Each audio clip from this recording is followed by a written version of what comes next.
E para repatriação, por exemplo, para quem está fora do país, um brasileiro de repente falece fora do país, o que a família deve fazer? Como é que você tem que fazer? No caso da Preta, ela estava nos Estados Unidos. Então o que acontece? O atestado de óbito tem que sair pelo país da onde ela faleceu, que é pelos Estados Unidos, e ela acabou morrendo indo pro hospital. Se ela tivesse morrido em casa, obviamente que ela iria pro serviço de verificação de óbito, que seria tipo o SVO aqui em São Paulo, aqui no Brasil. Mas como isso não aconteceu, ela morreu indo ao hospital, morreu dentro de uma ambulância, ou seja, o próprio hospital já começa a providenciar absolutamente tudo. Então, o atestado de óbito sai por lá. Aí o que acontece? Com o atestado de óbito, eles entram em contato com o Brasil, né, Titi? E já começa todo o processo. Daí vai o processo de repatriação. Isso pode demorar de 1 a 2 dias. É um processo extremamente rápido, não é demorado. E aí vai para o quê? Vai para o embalsamento, porque tem que fazer o embalsamento antes de vir para o Brasil. Só que daí o que acontece? Aí é que são elas. Por quê?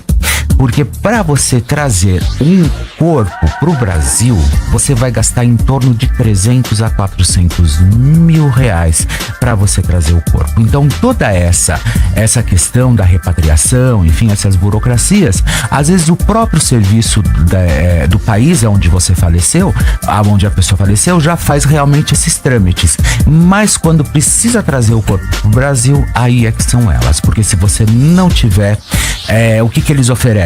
Eles oferecem uma cremação no país, e aí a família traz as cinzas pro Brasil e traz as cinzas pro país da pessoa de origem, né? Ou seja, no Brasil, ou seja, em qualquer outro lugar no mundo.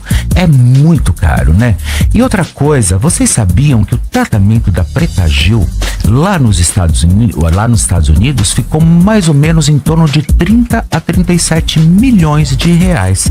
Ou seja, ela foi para lá tentando realmente já algumas semanas, alguns meses, tentando ali buscar realmente toda essa cura, e os médicos chegaram à conclusão que não tinha mais o que fazer.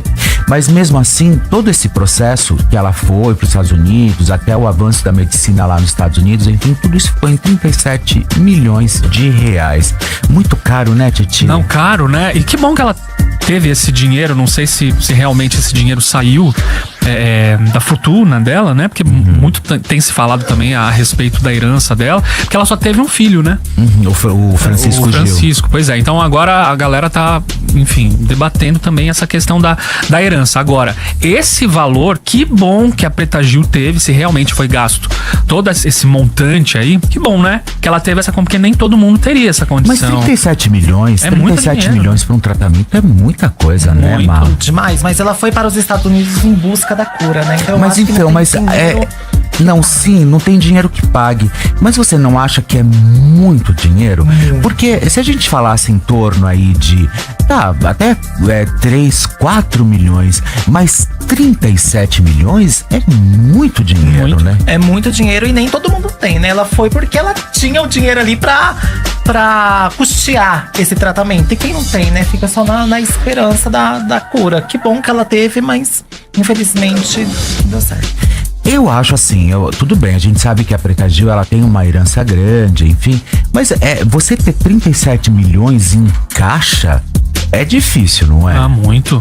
Como muito que difícil. Faz esse trâmite, Titi? Essa é uma boa pergunta, né? Que a gente não sabe. Por quê, Fê? Todo o tratamento que ela podia ter feito aqui no Brasil, ela fez. Os médicos disseram, olha, não tem mais jeito.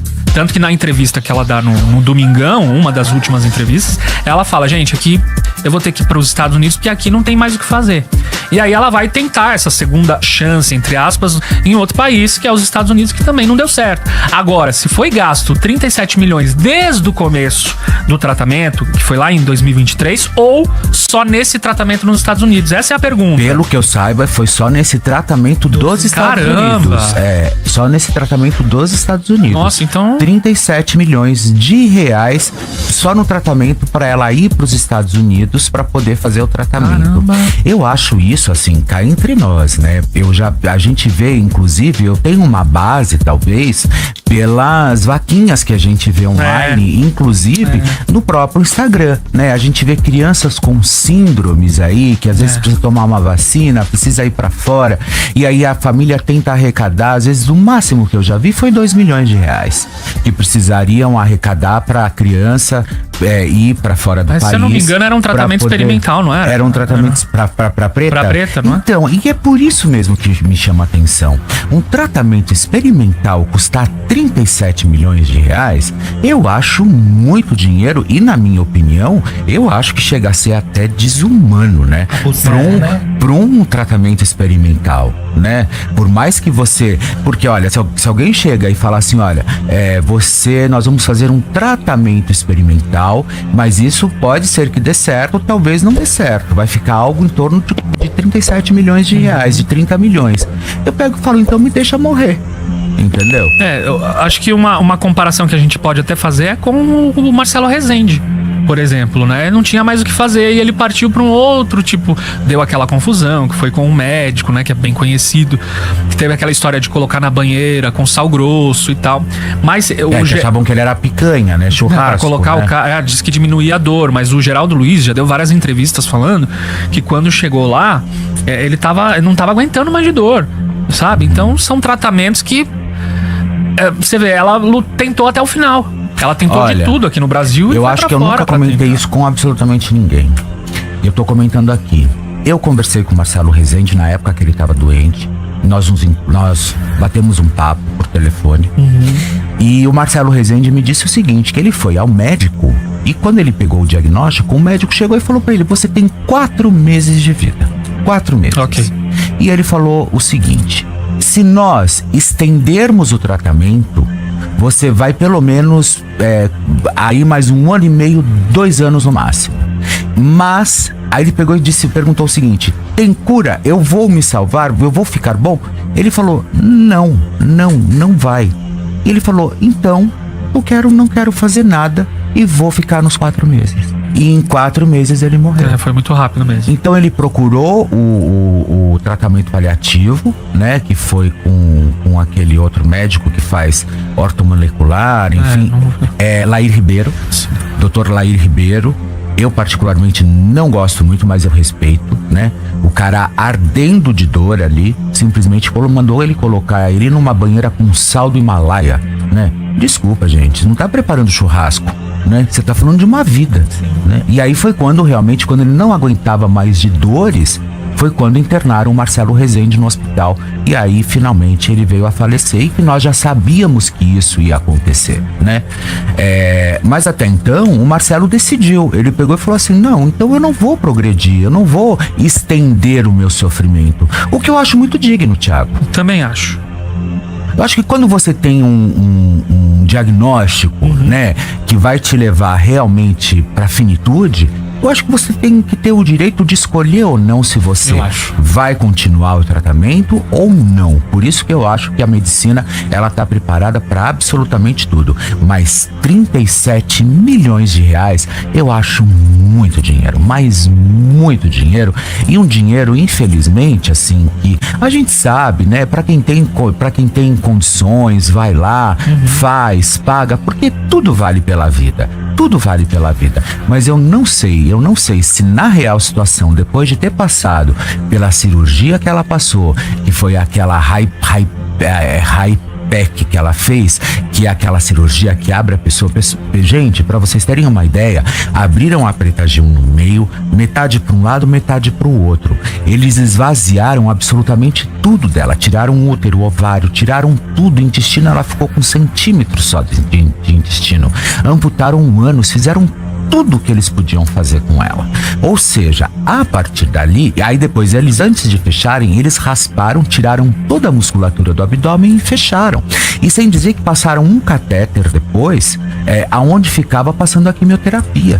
Ou seja, ali já tinha indícios que ali não ia sobreviver, porque você abrir alguém e retirar todos os órgãos da pessoa que que viveu até os 50 anos com toda a funcionalidade, é difícil realmente de você chegar e falar assim, olha, agora ela vai progredir na vida, né? Agora, se tivesse, eu acho que ela foi muito corajosa, mas muito corajosa em ter passado por essa primeira cirurgia que ela passou. E foi o que os médicos do Sírio disseram, vamos tentar o HIPEC. Então, ok, então foi lá tentar o HIPEC, mas não deu certo, não foi realmente, deu. Ela sobreviveu um pouco mais, deu uma sobrevida, mas quanto tempo que ela não ficou internada?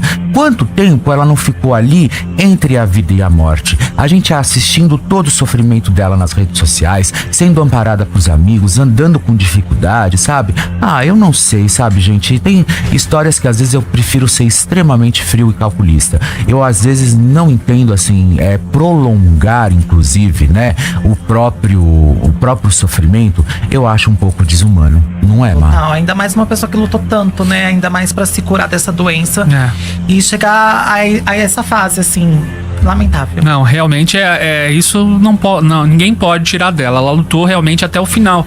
E uma coisa que consolou também os fãs foi uma entrevista que a Carolina Dickmann deu pro Globo News, né, onde ela disse que estava com a Preta Gil ali até o final e que ela garantiu que a Preta não estava sentindo dor e que estava sendo amparada por muito amor. Né? Então a gente tem o trecho desse vídeo, tem o que é da Carolina Dickmann. Tem? Acho que é bom pôr na geral, viu, Mu? Quando tiver, você me dá um ok aqui pra eu... Vamos ver, põe na geral. Quando eu resolvi ir, assim, não tinha nada muito grave acontecendo, além dela estar fraca com o tratamento mesmo. E quando eu cheguei lá, a situação tinha mudado drasticamente, muito rápido. E esses últimos 4 dias ela foi indo, né? A gente querendo muito que ela viesse pro Brasil, mas ela muito fraquinha, sem dor, né, controlada pelos medicamentos e cercada de muito amor, Andréia. Muito amor, muito, assim. Eu passei os últimos dias fazendo carinho nela. E dizendo que amava a Sol, né, a neta, o Francisco, a Flora, a doutora Roberta, que estava com a gente também, Jude. Foi a gente debruçada sobre ela, amando profundamente em todos os minutos, assim. Então eu quis falar com você quando você me perguntou, para dizer para as pessoas que ela sentiu dor e que ela tava com muito amor, muito. Que amiga, né?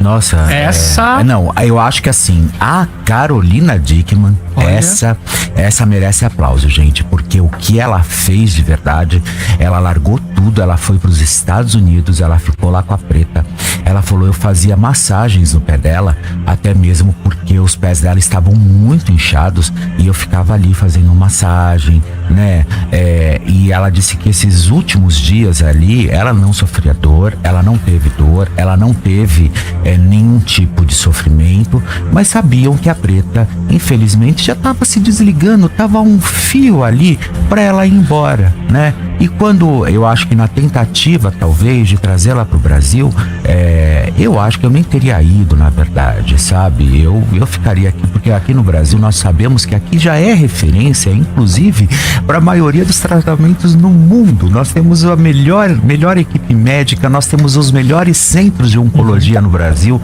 né? Nós temos médicos capazes, a tecnologia aqui no Brasil, a saúde é incrível. Então, eu não teria ido para fora, sabe? Mas ela tentou, ela quis investir ali os 37 milhões, né? Realmente, para tentar sobreviver, para tentar viver, para voltar à vida, mas infelizmente não deu certo, né? O corpo da Preta Gil ainda não tem data para chegar no Brasil, mas pelo que tudo indica, parece que será na quinta-feira. Isso. O velório será aberto ao público e existe conversa de bastidores já que estão produzindo um cortejo do Rio de Janeiro com num trio elétrico, aonde terá o show da Ivete Sangalo.